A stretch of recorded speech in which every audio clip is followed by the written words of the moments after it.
மேனாள் முதலமைச்சர் அதிமுக பொதுச் செயலாளர் அண்ணன் எடப்பாடி பழனிசாமி அவர்கள் விடுதலை சிறுத்தைகள் கட்சி குறித்து பல விமர்சனங்களை வைக்கிறார். அதை வரவேற்கிறோம். ஆனால் பாரதிய ஜனதா கட்சியின் வழிகாட்டுதலின்படி அவர் இதுபோன்ற விமர்சனங்களை வைக்கிறாரோ என்ற ஐயம் எழுகிறது. ஏனென்றால் விடுதலை சிறுத்தைகள் கட்சி பாரதிய ஜனதா கட்சியைத்தான் கொள்கை பகையாக முன்னிறுத்துகிறதே தவிர அதிமுகவை அவ்வாறு முன்னிறுத்தவில்லை. பாஜகவால் பாதிக்கப்பட்ட கட்சிகள், கூட்டணி கட்சிகள் பல.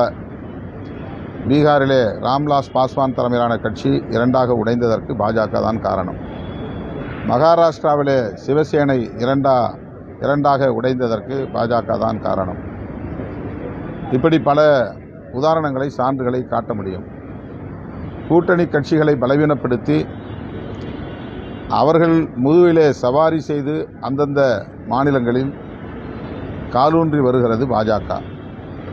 அதே உத்தியை தமிழ்நாட்டிலும் பாஜக கையாளுகிறது, கடைபிடித்து வருகிறது. அதிமுகவை பயன்படுத்தி இங்கே வளர துடிக்கிறார்கள். அதிமுகவை பலவீனப்படுத்த துடிக்கிறார்கள். அவர்கள் திமுகவை ஆட்சி அதிகாரத்திலிருந்து வெளியேற்ற வேண்டும் என்பதை விட அதிமுகவை பலவீனப்படுத்தி இரண்டாவது பெரிய கட்சியாக தமிழ்நாட்டில் வந்துவிட வேண்டும் என்கிற பதைப்பு தான் பாஜகவுக்கு மேலோங்கி இருக்கிறது. இதைத்தான் விடுதலை சிறுத்தைகள் கட்சி சுட்டிக்காட்டுகிறோம்.